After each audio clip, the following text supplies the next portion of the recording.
Crônicas do Amanhecer. Por Feijão, Centro Espírita Allan Kardec de Balneário Gaivota.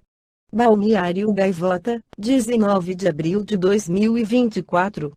Epidemia: obesidade atinge mais de 1 bilhão de pessoas no mundo. Parte 2. O mundo conta com mais de 1 bilhão de pessoas obesas, ampliando o risco para a saúde em dezenas de sociedades. Os dados fazem parte de um estudo publicado nesta sexta-feira na revista The Lancet e organizado pela OMS, Organização Mundial da Saúde. A constatação é de que a obesidade atinge 1 em cada 8 pessoas no planeta. Num alerta sobre os riscos de que a situação gere um aprofundamento de doenças, a OMS destaca como, apesar de a fome ainda ser uma realidade para mais de 700 milhões de pessoas, a obesidade é mais frequente na maioria dos países. Isso inclui até mesmo locais onde, até recentemente, apenas tinham de lidar com a desnutrição. Hoje, segundo o estudo, muitos desses países enfrentam um desafio duplo: a fome e a obesidade.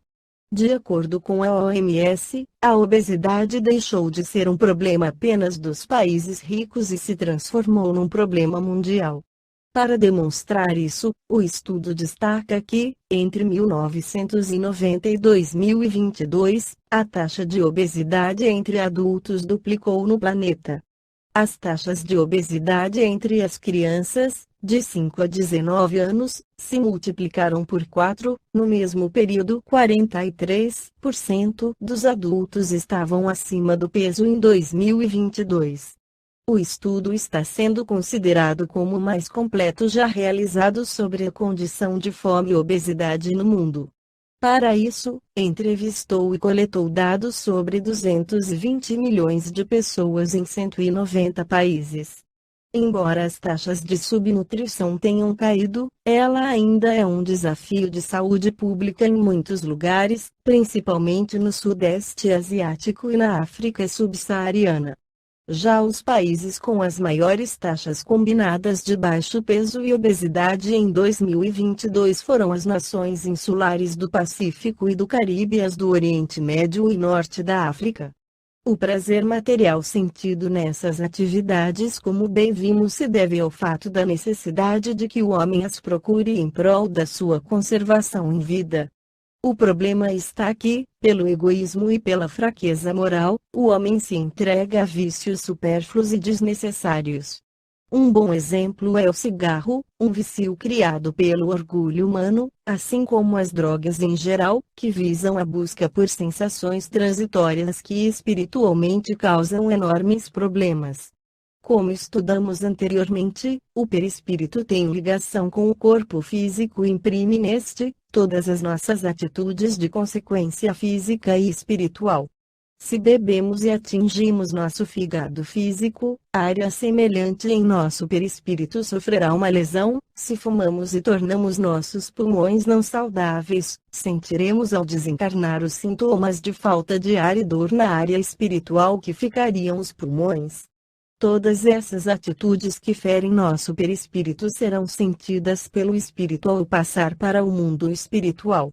Os exageros na alimentação, bem como exageros com a busca do corpo perfeito, tornando-nos reféns disto, também causam algumas impressões negativas no perispírito.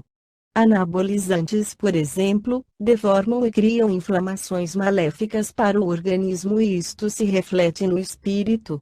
Segundo André Luiz, em nosso lar, certos comportamentos criavam uma espécie de glômerulo negro, que atacava o aparelho físico do espírito por meio do perispírito. Estes glômerulos eram ligados diretamente ao sistema nervoso, de tal forma que os pensamentos da criatura ao se render àqueles prazeres carnais era o que os criavam. Fora drogas, que têm um efeito mais violento e rápido tanto no organismo material quanto no perispírito. Tais consequências podem causar a animalização do espírito devido aos miasmas adquiridos pelos pensamentos e pelas companhias espirituais que uso de alucinógenos e de vícios criaram. Parece algo desnecessário, mas a maioria de nós possui algum tipo de vício nocivo à saúde em maior ou menor grau, por isso devemos ter em mente que precisamos nos conhecer a fim de que notemos nossos defeitos e nossas dificuldades.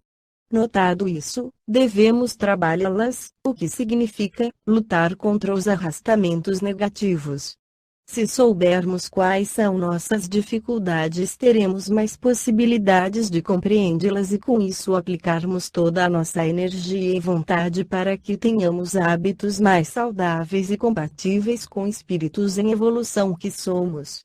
Esta foi a crônica do amanhecer de 19 de abril de 2024. Por Alfredo Feijão Lopes.